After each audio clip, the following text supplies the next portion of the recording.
Bonjour à toutes et à tous, soyez les bienvenus sur l'antenne d'Eurosport pour vivre au rythme du 45e tour du Haut-Var. Une épreuve que l'on va suivre en compagnie de Christophe Moreau. Bonjour Christophe. Bonjour Jacques, bonjour à tous. Grand retour en 2013 pour Christophe Moreau et sur une épreuve évidemment qu'il connaît particulièrement bien. Ce Tour du Haut-Var, cette 45e édition, une épreuve chère évidemment au cœur de Moïse Puginier. Effectivement, c'était l'initiateur, c'est la figure emblématique de la course du soleil, la course du Haut-Var, où les noms et le palmarès a été grand durant ces nombreuses années. Et depuis quelques années, on a une nouvelle version, c'est-à-dire qu'au départ, on avait une classique d'un jour et nous avons maintenant deux jolies étapes. Pas mal de dégâts. Deux coureurs sont arrivés détachés au sprint, donc voilà, il y a toujours l'opportunité d'essayer de déclencher déjà un petit peu les hostilités de la première étape pour essayer d'avoir pourquoi pas le maillot dès le premier jour dans l'équipe et de façon à ce que ce soit plus facile pour l'équipe du leader à se placer justement le dimanche sur des routes qui seront un peu plus sinueuses, un peu plus tordues, donc c'est mieux d'avoir finalement le maillot dès le premier jour, quoi. Voilà donc la tactique espérée par Pierrick Fédrigo pour la formation FDJ. Une formation qui vient ici évidemment avec une très belle composition, avec notamment Thibaut Pinot aussi. Pierrick Fédrigo aura certainement un rôle à jouer, pourquoi pas Arthur Vichot, même si on a vu aussi que Thomas Voeckler bien sûr est un des grands favoris. Thomas Voeckler qui peut tout simplement rejoindre Job Zoetemelk dans l'histoire de ce Tour du Haut-Var avec un troisième sacre à son palmarès. Ah bien sûr, c'est une course qui correspond très très bien à Thomas Voeckler qui affectionne aussi le début de saison, et c'est vrai qu'avec ce joli temps on a un petit peu hâte de voir un peu les attention avec qui attaquent. Exactement le premier coup avec Arnaud Gérard, Fabien Baquet et Rudy Kowalski. Tout de suite au début, je suis un coureur qui va à l'attaque et du coup je voulais être dans l'échappée aujourd'hui et j'ai essayé à 2 reprises et puis j'ai fait l'échappée. J'ai 2 coureurs qui m'ont rejoint par la suite. On s'entend bien, l'échappée a bien fonctionné. Voilà donc pour ces coureurs qui font partie de cette première échappée. Arnaud Gérard, un ancien évidemment de la FDJ, désormais passé dans les rangs de chez Bretagne Séché, Fabien Baquet et Rudy Kowalski, le coureur de Roubaix Lille Métropole, avec des garçons qui vont compter un avantage de quasiment 4 minutes sur le peloton dans lequel la formation Blanco réagit. On rappelle que cette première étape emmène tout ce beau monde du côté de Lacroix-Valmer au bout de 152 km avec évidemment le passage par le mur de Grimaud, mais c'est néanmoins le long de la Belle Bleue que se termine cette étape, donc logiquement une étape plutôt destinée aux sprinteurs. Oui, bien sûr, aujourd'hui on retrouve quand même un parcours vallonné, mais qui va quand même satisfaire les hommes rapides au sprint, et on devrait logiquement, comme les autres années depuis, avec cette formule de 2 jours, retrouver un sprint massif. Allez, le peloton, ça y est, cette fois qui a un petit peu enclenché, qui va tenter de revenir le plus vite possible désormais sur cette échappée, composée notamment de Rudy Kowalski que l'on écoute. On veut aller au bout, on veut aller jusqu'à l'arrivée, donc on continue à forcer. Mais on comprend tout de suite que les grosses équipes veulent rentrer assez tôt avant la bosse de Gassin. Quand on arrive à Saint-Tropez, il y a Sainte-Maxime, Saint-Tropez, et l'écart est rentré assez tôt quand même.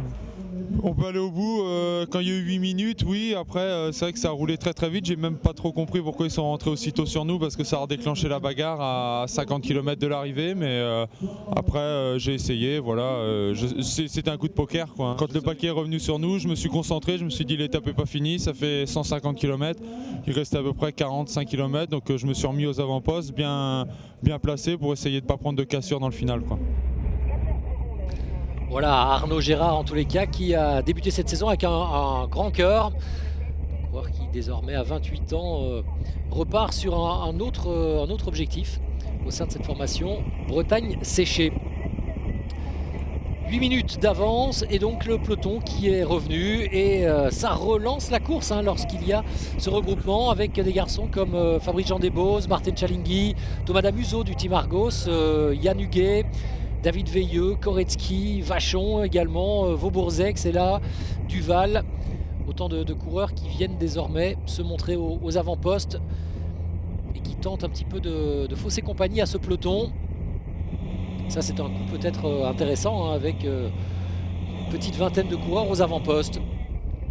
Il est évident qu'avec un regroupement aussi important à l'avant, ça peut effectivement donner du fil à retordre aux équipes qui ont des sprinteurs, mais malgré tout, il faut que ça réagisse et surtout les courses au soleil roulent très très vite et on ne laisse pas partir les échappées comme cela. Et oui, au pied de cette côte de Gassin, eh bien le peloton, vous l'avez vu, est revenu de nouveau sur tous ces garçons. Côte qui fait mal, hein, difficile, petit plateau, et déjà une première sélection entre les hommes de tête et surtout dans le peloton où ça commence à s'écrémer par l'arrière. On a vu notamment Loren Stendam de la formation Blanco, hein. Il faut s'habituer à ces nouveaux maillots puisque l'ancienne formation Rabobank, les oranges, sont devenus plutôt blancs et bleus. Désormais, il faut donc les retrouver dans ce peloton. On voit toujours les attaques qui fusent de toutes parts. Sur un parcours, on le voit plutôt roulant malgré quelques petites aspérités au niveau des contreforts du bord de mer. Et puis la petite bosse notamment, Gassin. Gassin, c'est également ça fait mal. La ville de Thomas Vaubourzex, le jeune coureur de la Pomme Marseille, vainqueur d'une étape du Tour de Bretagne en 2012. C'était du côté de Missiliac. Et on est typiquement chez lui. Attention, un Belge de chez Cofidis, c'est Romain Zingle qui tente sa chance également. 108e kilomètre et on passe une première fois sur la ligne d'arrivée. On peut voir un petit peu l'arrivée difficile que ça va un petit peu procurer pour même les sprinteurs qui devront passer ces faibles pourcentages. Romain Zingle qui est en train, c'est le coureur wallon hein, de la formation Cofidis. Ils ne sont pas nombreux, vous le savez, les coureurs wallons dans le peloton. Belge qui lui est très dense en revanche. Enfin avec Philippe Gilbert, avec Romain Zingle. Ils ont quand même quelques coureurs capables de réussir quelques belles petites choses. Et en l'occurrence, un champion du monde, c'est pas mal quand même tout de suite. C'est le moindre qu'on puisse dire. Attention, Romain Zingle qui a été rejoint par quelques coureurs, notamment Loren Stendam. On a vu qu'il y avait Sylvain Georges, Géniez. Il y a Chartix aussi qui était là. Anthony Charteau, bien évidemment, à l'avant. Et c'est vrai que ça remet un petit peu de frais à l'avant pour relancer. Mais on voit quand même que derrière, on ne se relève pas, on maintient toujours les écarts et les équipes de sprinteurs essayent de contrôler un maximum même si les attaques fusent de toutes parts et ça n'a pas arrêté depuis le départ. Les échappées fusent, les attaques aussi, rien n'est fait. Le voilà, l'ancien vainqueur du maillot à poids du Tour de France, Anthony Charteau, qui comme d'habitude est allé débuter sa saison du côté du Tour du Gabon.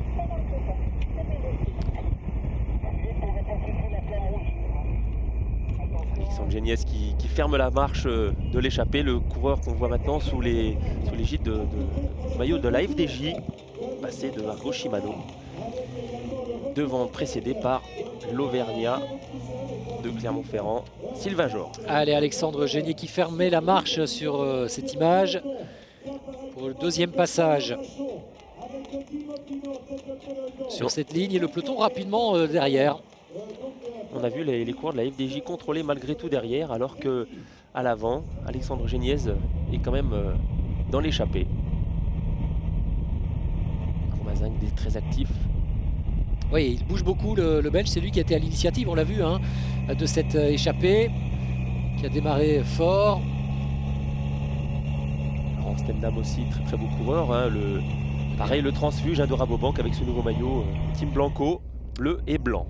Également Sylvain Georges de la formation AG2R La Mondiale, l'équipe qui s'est bien renforcée cet hiver, qui a fait un l'arrivée de quelques Italiens. Très très beau début de saison, un beau collectif. On l'a vu à travers leur clip Mojo que justement Sylvain Georges a créé, et en tout cas un beau début de saison que Vincent Lavenu doit affectionner. Allez, encore un passage avec toujours Zingle cette fois-ci qui essaye de décramponner ses coéquipiers. Et c'est lui qui fait la différence. Il ne reste plus que 6 km. Le dernier tour et le peloton vraiment sur les talons de ses échappées. Ça va être difficile hein, pour Romain Zingle, le coureur de chez Cofidis et ses autres compagnons. Sylvain Georges, ici, ils sont partis tous les deux. Non, c'est pas Sylvain Georges, pardon, c'est Hubert Dupont qui est resté dans la roue du coureur de la formation Cofidis.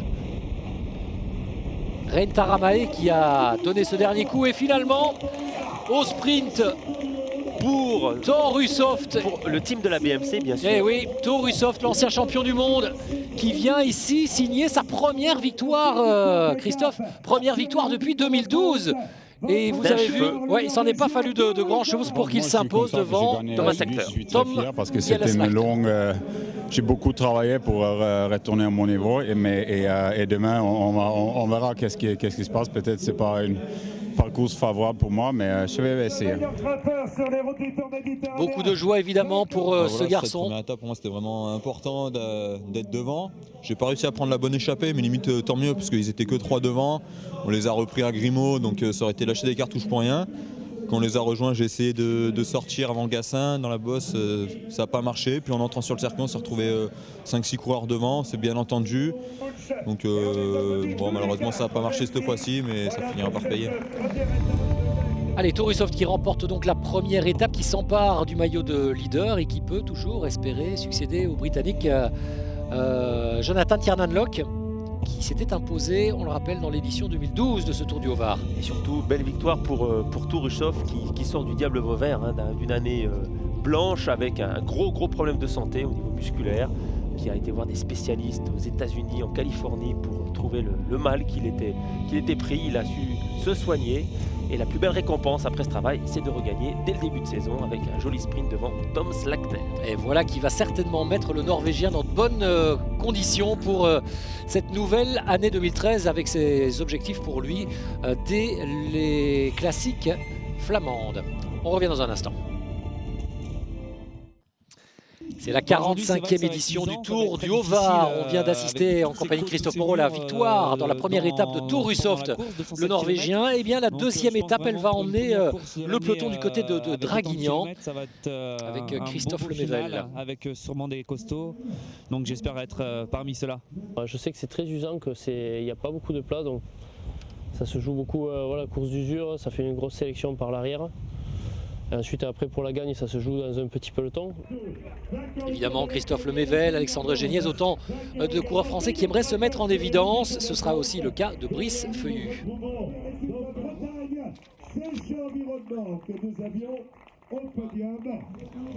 Il y a Torusoft là, qui a le maillot jaune actuellement. Je pense pas qu'ils vont le défendre forcément pour lui, mais peut-être pour Amael Moinard qui peut être bien, etc. Donc ça va être assez ouvert. Il y aura beaucoup de coureurs qui vont tenter d'être dans l'échappée et là il faudra être présent dès le début. Être présent dès le début pour cette étape plus longue que la veille. Il y avait 152 km pour ouvrir ce Tour du Haut-Var. Il y en aura 207 pour cette étape de Draguignan, avec bien sûr les ascensions habituelles et mythiques déjà de cette épreuve.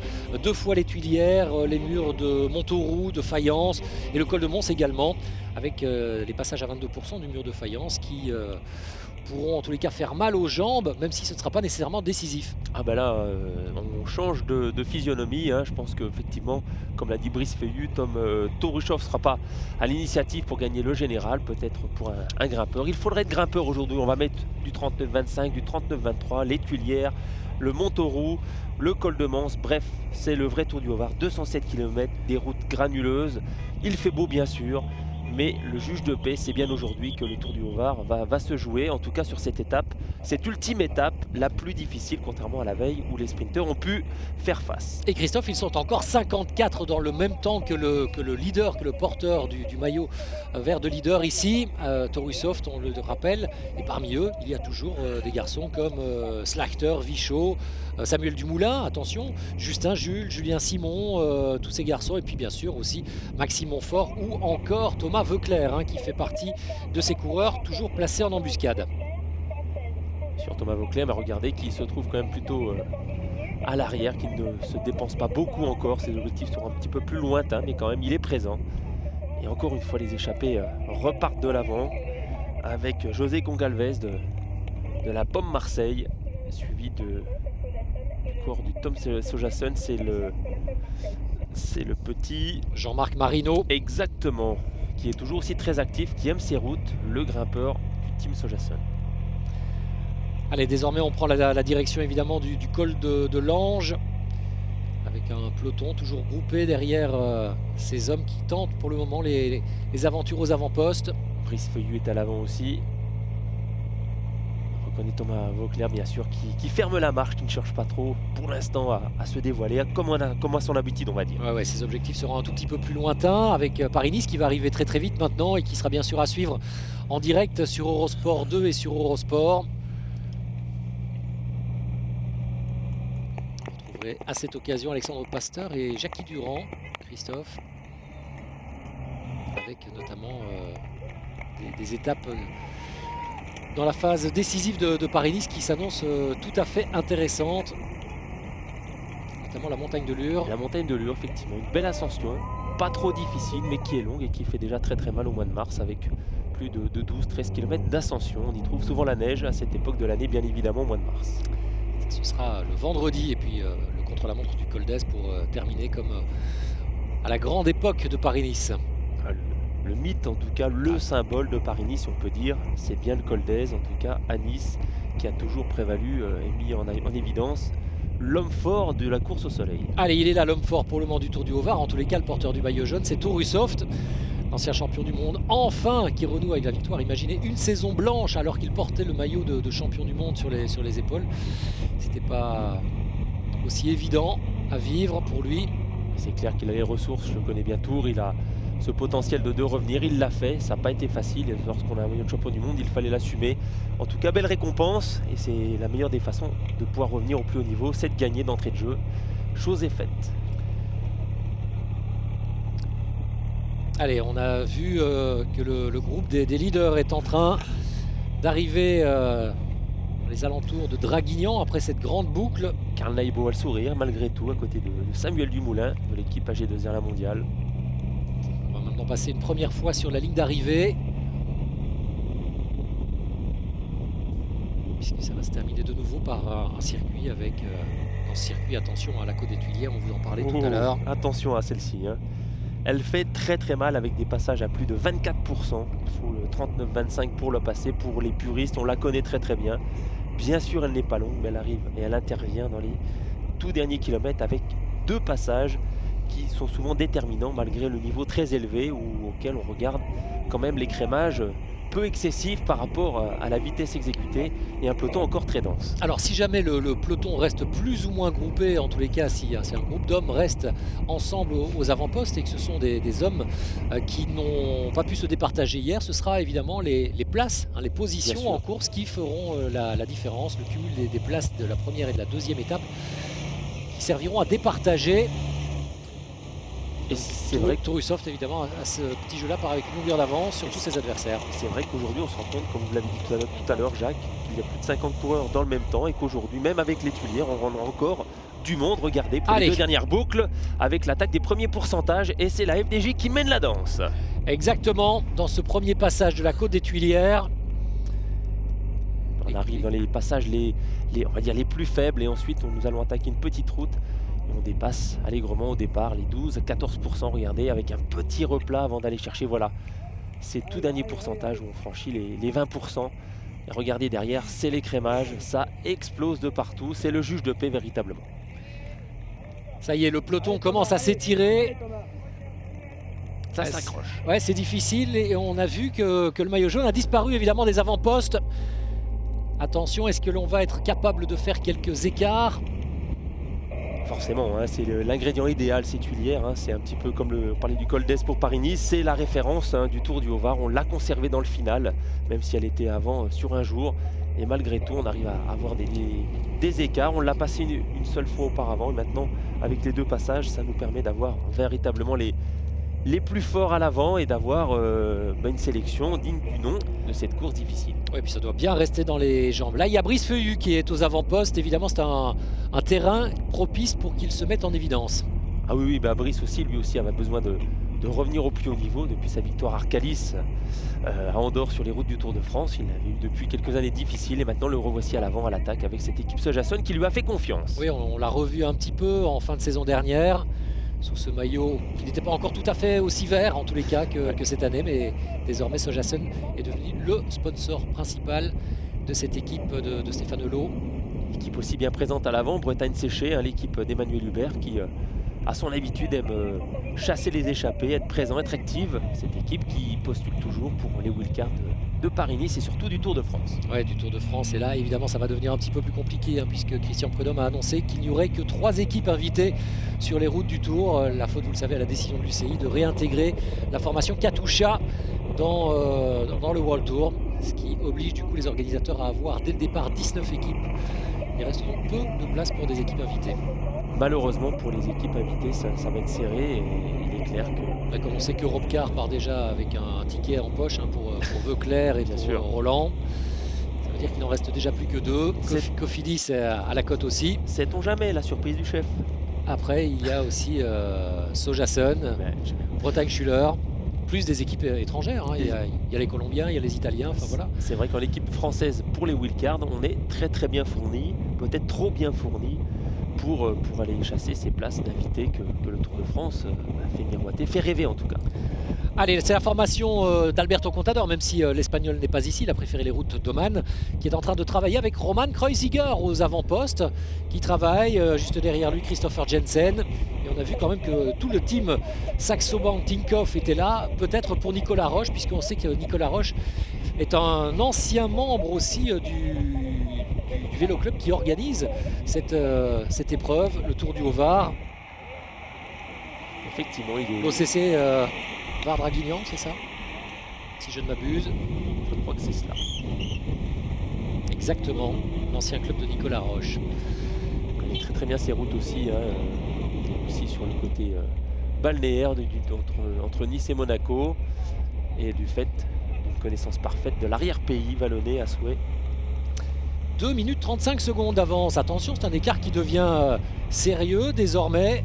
Après le passage de la première ascension de la côte des Tuilières. Avec Pierrick Fédrigo à l'avant, Brice Feillu, une belle échappée en tout cas qui permet de mettre et de donner du fil à retordre à l'équipe qui contrôle, même si ce n'est pas l'équipe de leader bien sûr pour Touruchoff, mais les Saxo Bank ont décidé de prendre les choses en main pour Nicolas Roche avec un gros travail, on l'a vu tout à l'heure, de Kreuziger, mais aussi... Ouais, on a vu également Yannick Martinez de la Pomme, Alexandre Pichot plutôt à l'arrière du peloton. Et hein. voilà, maintenant c'est le mur de Montauroux. On est dans cette petite difficulté, ce petit radar que vous avez juste à l'entrée de la ville. Bien étroit en plus. Et qui fait très mal. C'est pas très long, mais là c'est pareil.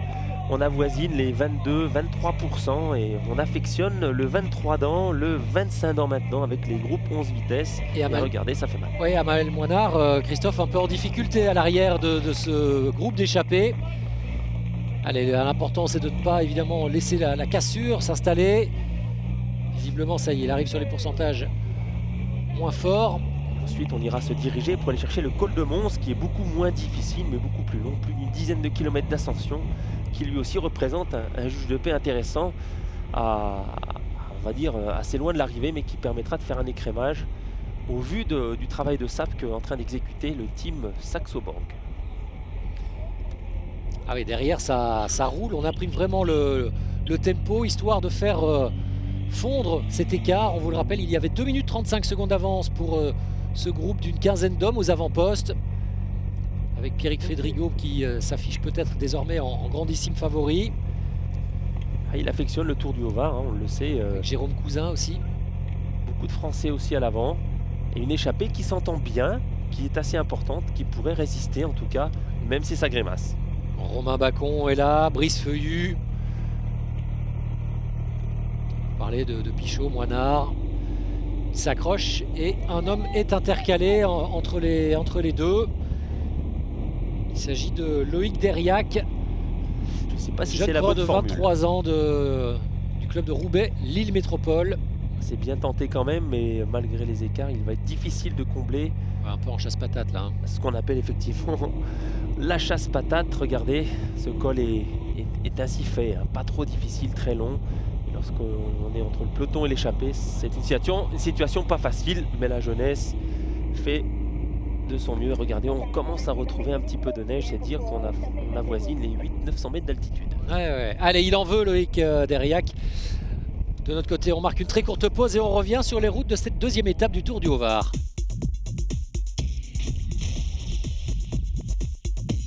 il y a aussi le col de Mons qui arrive à mi-parcours. C'est un point culminant de la course. Après, je pense qu'il y aurait un premier écrémage dans le col de Mons, mais pas super sélectif parce qu'il arrive seulement à mi-parcours, entre guillemets seulement. Donc c'est assez loin de l'arrivée pour que ce soit assez sélectif à ce moment-là.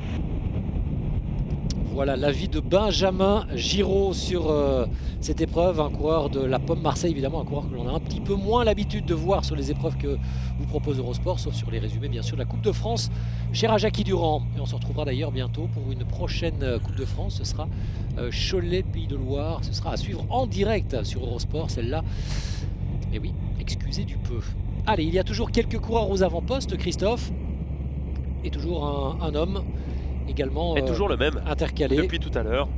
C'est Loïc Desriac qui est toujours en chasse-patate, intercalé on va dire en tout cas entre les échappés et le peloton dans ce col de Mons. Col de Mons. Un col, vous le disiez, relativement long, pas trop pentu.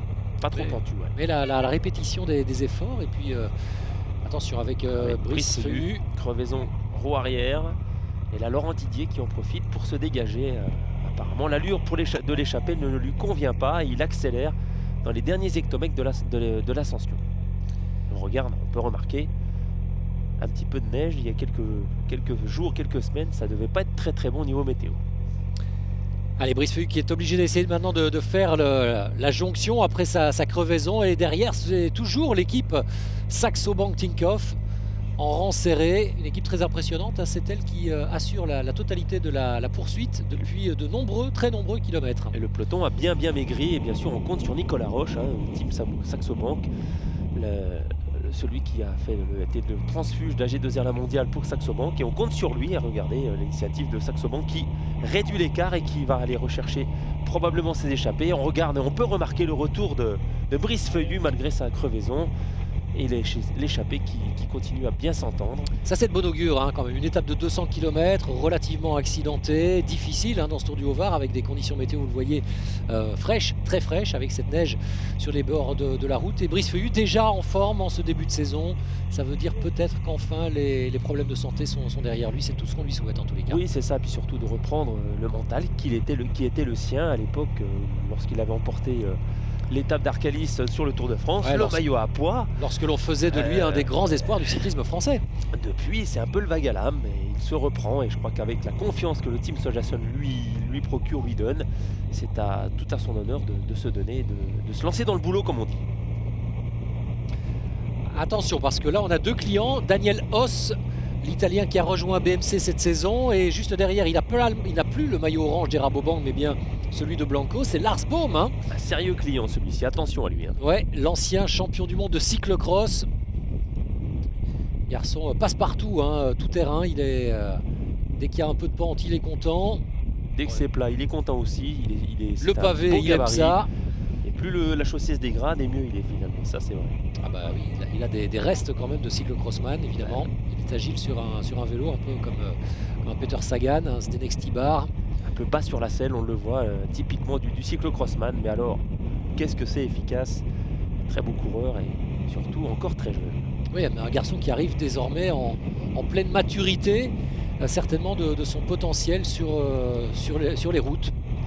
Bien sûr, et là il a choisi avec Daniel Hoss de se mettre à la poursuite de ses échappées, mais sauf que là on a du lourd. Daniel Hoss est un solide rouleur, solide puncher, et on voit maintenant Loïc Desriac se faire reprendre. Ah, et Brice Feuillu qui tente quelque chose. Brice Feuillu, ça y est. Ah, il essaye de faire la jonction, hein. Il n'a pas lâché le morceau, hein, ce jeune coureur de Roubaix, mais malgré tous ses efforts consentis auparavant vont être peut-être fatal pour cette ascension de Fayence. Allez, c'est le vainqueur de la deuxième étape du Tour Med qui mène toujours la chasse dans ce petit groupe avec Daniel Hoss. Et on remonte Montauroux pour le deuxième passage. Effectivement. En ayant fait un petit tour auparavant sur Fayence pour remonter ce terrible raidard, je peux vous assurer que c'est très très très difficile. Et on avoisine justement ces 22-23% avec ces braquets de 25, 23 ans. Et on monte à 12, 13, 14 à l'heure, 12 à l'heure, 13 à l'heure pour les professionnels. C'est pas mal, hein, ce que tentent ces deux garçons-là. sortie du peloton. Et qui maintenant font vraiment l'effort. La descente à fond également. Effectivement, ils sont bien cachés dans le peloton jusqu'à maintenant et à un peu moins de 50 km, 40 km de l'arrivée, de faire le forcing avec la fraîcheur et surtout les qualités que connaissent ces deux coureurs. Ils peuvent créer la surprise, faire la jonction et peut-être même contrer l'échappée qui a beaucoup donné à l'avant. Et voici le mur de faïence qui est effectivement intercalé juste après le deuxième passage du mur de Montauroux. Là, regardez là aussi. Hein. On a tout à gauche, ça fait très mal sur des revêtements très rugueux. Et là, on peut remarquer les pourcentages peut-être encore plus difficiles, encore plus rudes que sur le petit mur de Montauroux. Ah, et tout en force, hein, Lars Boom, dont les objectifs vont arriver très vite maintenant avec les premières étapes des semi-classiques flandriennes, notamment le Hot Newsblad. Ah bah c'est pas dur, là on a 200 mètres à plus de 25%. C'est vous dire, et regardez, ça fait mal aux jambes. On a du mal à dépasser les 7, 8, 9 km/h à l'arrache avec un 39-25. C'est dire les pourcentages redoutables qu'ont pu agrémenter les organisateurs du Tour du Haut-Var sur cette deuxième étape. Force ou souplesse alors qu'il faut? Je crois que c'est sauf qu'il peut, parce que lorsqu'on a tout à gauche, on n'a pas le choix que de se battre avec son vélo, comme le fait Lars Boom dans son style assis ou Daniel Oss en danseuse. On voit que la chaussée est légèrement humide, mais là, ça peut faire la différence. Et regardez derrière, ça l'éclatement total, même si Pierre Fédrigo essaie de contrôler, mais on voit beaucoup. Essentiellement, la difficulté de ce passage tout à fait atypique du Tour du Haut-Var. Allez, on a vu passer les coureurs un peu plus haut. Fédrigo en deuxième position, qui est en train de bénéficier du travail de Guillaume Bonnafont. Pour Brice Féhu, c'est un peu plus difficile. Bien sûr, et on voit aussi le jeune Loïc Dérillac derrière payer ses efforts de la... Ah non, c'est le coureur de Cofidis, pardon, qui lui à son tour aura du mal à reprendre l'avant de la course et même peut-être à accrocher tout à l'heure le reste du peloton. Il y a toujours Laurent Didier, le luxembourgeois, qui lui aussi à son tour peine dans ses pourcentages terrifiants du mur de faïence. C'est dur le vélo. Qu'il dites-vous mon cher? Allez, on est de retour dans la roue de Loïc Dérillac. Ah, le voici, j'ai cru tout à l'heure, mais il a été valeureux ce garçon, c'est bien. Et cette fois-ci le peloton est carrément revenu sur lui, hein. Donc pour lui c'est terminé, il ne sera pas parvenu à faire la jonction entre le peloton et le groupe de tête. Petit passage hein, de chaussée humide dans cette ascension, mais pour la suite la chaussée est redevenue sèche. Et regardez les échappés qui reviennent gentiment. Oui, ils sont en train de se faire reprendre, hein. Boom et Oss, voilà. Ils sont en train de se faire reprendre. Bon, l'avantage pour Oss et pour Boom, c'est qu'ils vont chacun pouvoir compter sur un coéquipier. Le Red Stendam, en l'occurrence, pour Lars Boom. Et le coéquipier de Daniel Oss du côté de la formation BMC. Ça doit être Amael Moinard, non? Est-ce que ce n'est pas Amael Moinard? Je pense. Les Movistar à leur tour qui mettent un petit coup d'accélérateur après le passage du mur de faïence. Avec le champion d'Espagne. Mais les Movistar qui sont venus prêter main forte au Saxo Bank parce qu'on voyait bien qu'on ne revenait pas suffisamment vite sur les hommes de tête qui conservent encore plus de 3 minutes d'avance. Ah là, c'est une échappée qui probablement a pris une belle option pour le final, pour aller chercher les deux boucles du terminal sur Draguignan avec cette fameuse côte d'Étuilière. Et là on va gentiment s'acheminer sur des parcours un peu vallonnés avec ces routes rugueuses, étroites, pour aller chercher le premier passage sur la ligne à Draguignan. Ce qui va faire la différence, parce que derrière on a du mal à revenir sur l'écart qui a été creusé magnifiquement par ce groupe. C'était bien Amael Moinard, hein, le coéquipier de Daniel Oss qui est revenu plutôt aux avant-postes. Lorenz Stendam et Lars Boom qui continuent malgré son escapade de tout à l'heure à faire pas mal sa part de boulot. Grand gabarit, on le voit lorsque Pierrick passe juste derrière. Fédrigo voilà qui est en tête désormais. Une belle sélection à travers l'échappée. Un groupe de 7. Maintenant on retrouve les hommes forts hein, de cette échappée qui est au long cours et qui a pu sélectionner sur le fait encore aussi un coureur des Bretagnes séchées. Ouais, il y a également Jean-Marc Bidot, voilà, le coureur de la formation Bretagne, vous le disiez, et également Guillaume Bonnafont de chez AG2R, la mondiale. Et derrière, toujours les Saxo Bank, mais également les Sorts désormais. Oui, les Sojasun plutôt, puisque désormais Brice Feuillu n'est plus aux avant-postes. Donc Stéphane Hulot a certainement dit à ses garçons qu'ils pouvaient rouler derrière. Et on sait qu'il y a d'autres belles cartes à jouer, comme Julien Simon notamment, qu'il ne faut pas perdre de vue dans un final un petit peu difficile. L'an dernier au Tour de Catalogne, il avait été très très bon, sur la flèche également. Complètement.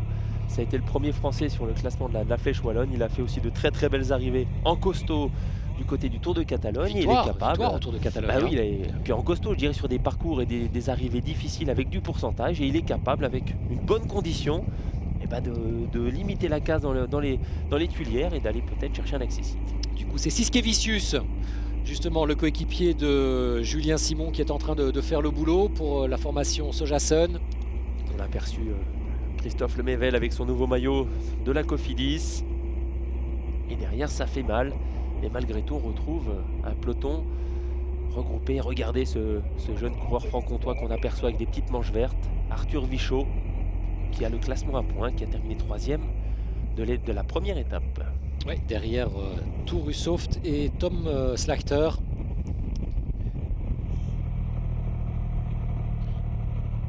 Allez, devant, c'est difficile évidemment, parce que vous l'avez expliqué tout à l'heure, Christophe. Ce parcours, ce circuit final est extrêmement difficile, très accidenté, beaucoup de pourcentage, répétition des efforts, une étape longue déjà en début de saison, plus de 200 km, ouais. Ça commence à peser dans les jambes. Et un écart, vous l'avez vu, qui diminue, 3 minutes 25 secondes maintenant.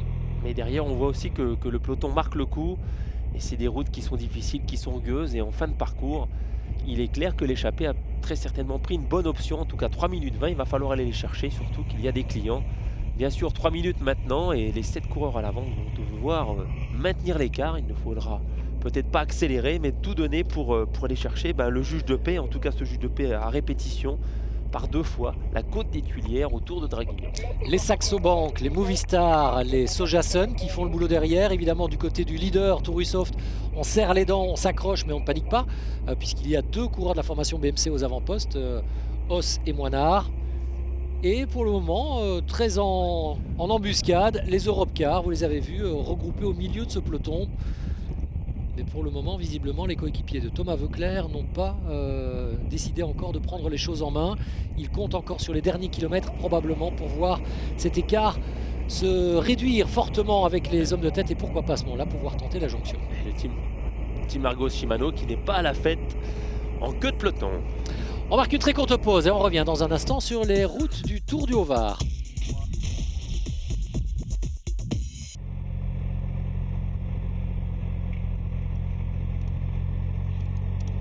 Dernière partie de ce Tour du Haut-Var, on entre vraiment là dans les derniers kilomètres. Christophe Moreau, et on se dirige évidemment vers un emballage qui ne sera certainement pas massif. Ah non. Parce que voilà, regardez, il y a toujours ces 7 hommes en tête avec notamment Lars Boom qui semblait très fort tout à l'heure. Bon, le fait de s'être fait reprendre par les 5 autres garçons, ça montre peut-être que finalement il n'est pas si fort, Boom. Oui, peut-être, mais en tout cas ça discute. On voit aussi que devant Saint-Temporis, que les garçons commencent à grimacer. Et derrière, sous l'impulsion du team Sojasun, le peloton accélère. C'est dire que peut-être que rien n'est fait et que la différence se fera probablement dès le premier passage de cette côte des Tuilières.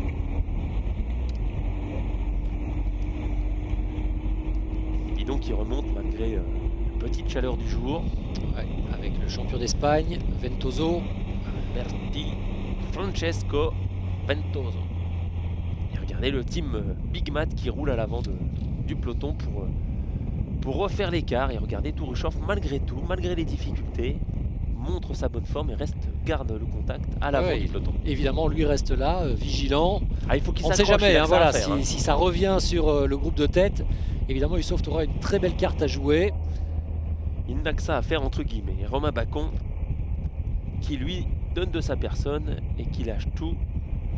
Il y a vraiment 3 équipes qui ont travaillé, les Sojasun, mais 3 minutes, les Movistar. Il faut les boucher, il faut aller les chercher ces garçons, même si la boucle terminale est difficile. Il ne faut pas leur laisser 3 minutes à l'abord de ces dernières difficultés.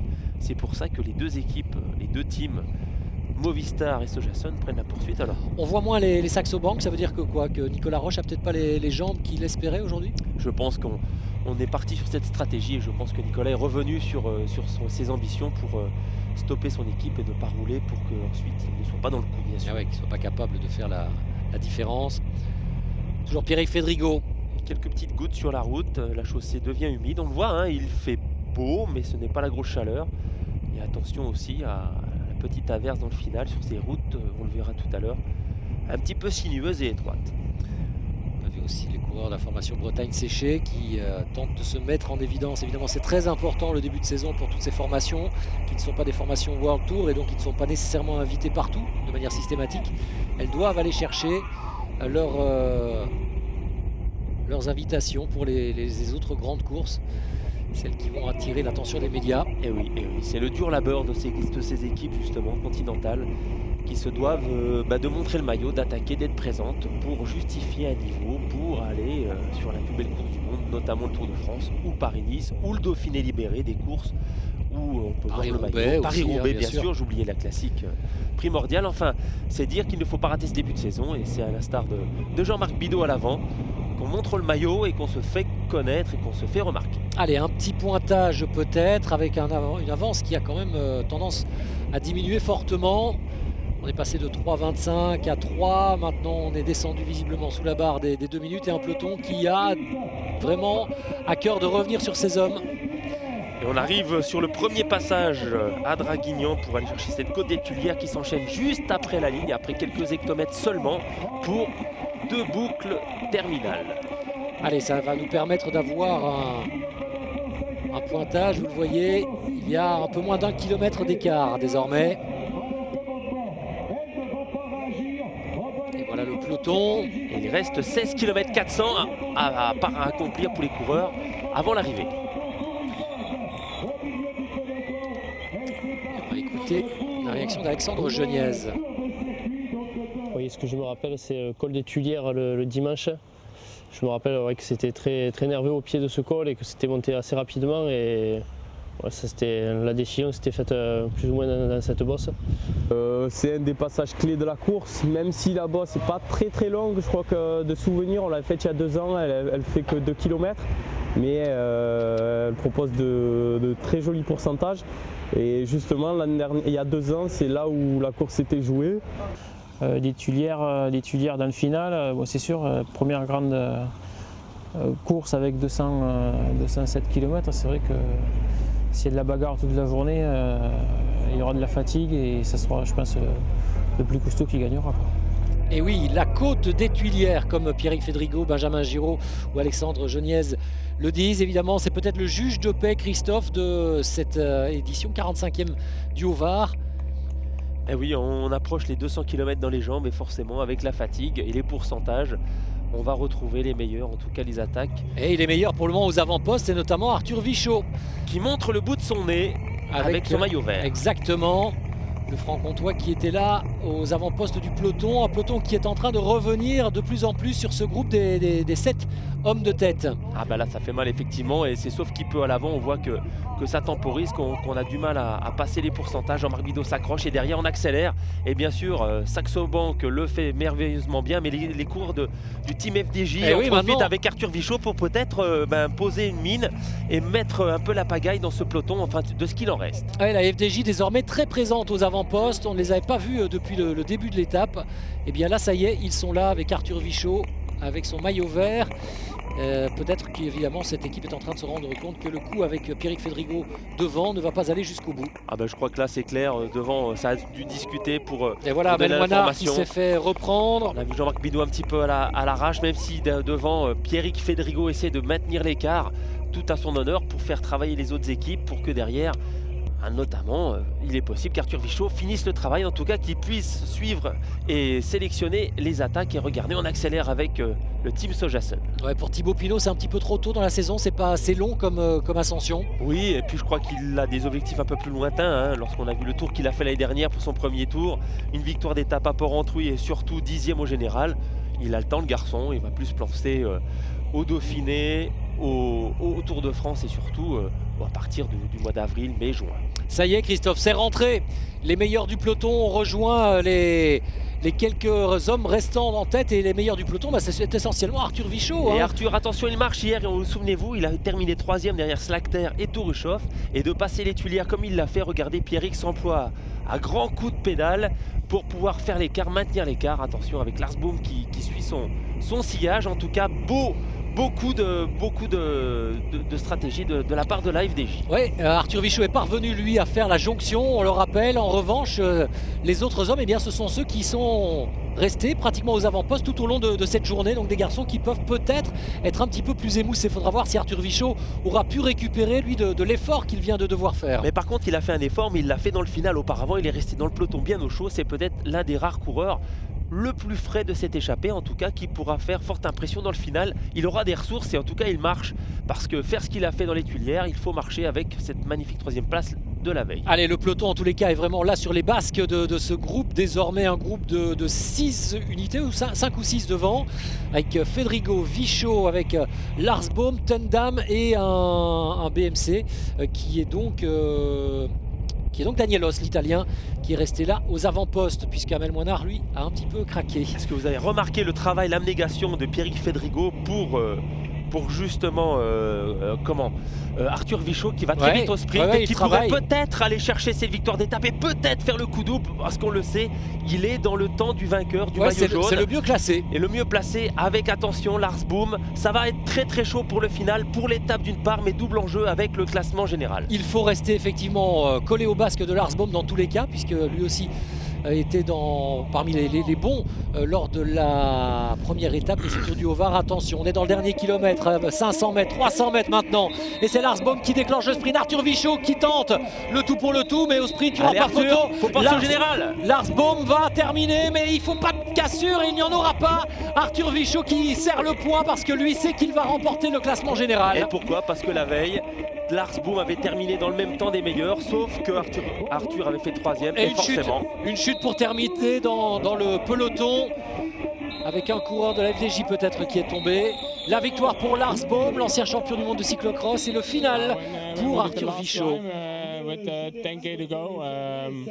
The guy who won the overall classification, he came with us, and Pedrigo went full on the front, and I was strong in the wheel, and straight away I knew if we were going to stay in front. My sprint is the best of the group, so you never know, but the sprint was really good. Today the goal was to be in the break and to be as long as possible in the break, and it worked out. I won, so I'm really happy, and I had a really nice day on the bike. The first attack of me was in a downhill on the big climb, and I was with Daniel Loss alone in the front, and was good. And afterwards we had some people coming back, and it was a really nice day. Allez, victoire donc pour le Néerlandais de 27 ans qui enchaîne les succès en ce début de saison. Victoire au Tour méditerranéen, c'était à 7. Victoire ici à Draguignan pour lui offrir donc son 2e bouquet de la saison. Regardez la belle image, regardez-moi ça, Jacques, comme c'est beau. Et oui, parce qu'il y a un franc-comtois qui se part d'or, de jaune en tous les cas, et qui décroche la victoire finale dans ce Tour du Haut-Var. Victoire pour Arthur Vichot, jeune coureur français de 24 ans, décidément. La relève de la FDJ, elle est là. Hein. Ah oui, et puis l'homme de Colombier-Fontaine doit ravir ses parents, sa famille, en tout cas ses suiveurs. Ils ont un petit combat à distance avec Thibaut Pinot pour les victoires. Il en a 5, Thibaut en a 6. Le match est en cours. Une belle course. Moi je trouve, personnellement, je dis pas ça parce que j'ai gagné, mais je trouve que c'est la plus belle course en France, en tout cas du début de saison, avec vraiment un beau parcours sélectif, un gros niveau. Et je suis vraiment très heureux de gagner ici. En plus c'est ma première course par étape. Même en amateur j'avais pas gagné, donc même si c'est que 2 étapes, ça reste une course par étape, donc je suis vraiment content. Ce qui m'a rassuré, c'est de voir revenir Arthur, quoi. C'est ce qui a un petit peu déclencher les dernières forces qui me restaient à essayer de tout donner pour lui, pour le général, quoi. Ouais, voilà, Pierrick, c'est quelqu'un d'exceptionnel, c'est vraiment quelqu'un d'entier, c'est quelqu'un de discret dans le peloton, mais quelqu'un de vraiment entier. Voilà, on l'apprécie tous, et là encore le voir se dévouer comme corps et âme comme ça pour un jeune, avec le palmarès qu'il a, c'est super. Ah, exactement, bel hommage rendu par Arthur Vichot à Pierrick Fédrigo qui n'a pas ménagé ses efforts et qui est déjà lui aussi bien en forme. Arthur Vichot très en forme, très affûté, il faudra s'en méfier du côté peut-être de Tirreno Adriatico, voire de Milan-San Remo, qui sait, avec Ivano Fredo, avec Arnaud Desmar. Voilà une équipe FDJ qui aura vraiment très fière allure. Et puis Lars Boom aussi, attention, lui il va plutôt axer son début de saison sur les semi-classiques flandriennes, notamment le Newsblad. Très vite il sera à suivre encore sur Eurosport.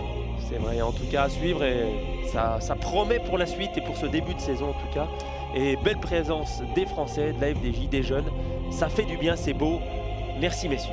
Allez, le prochain rendez-vous cyclisme bien sûr sur l'antenne d'Eurosport, c'est le Tour de Langkawi en compagnie de Nicolas Lotte. Et puis on se retrouvera très vite pour Paris-Nice.